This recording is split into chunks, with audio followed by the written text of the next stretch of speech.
6 blindfolded men touch an elephant. Each one touches a different part of the elephant and comes to a conclusion. This must be a tree. This is a rope. It's obviously a stick. You're both wrong. It's a snake. It feels like a leaf to me. You're all idiots!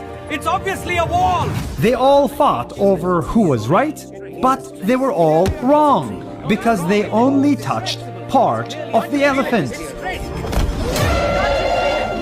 We live in a world full of blindfolded people shouting at each other on TV shows, on the streets, and in universities.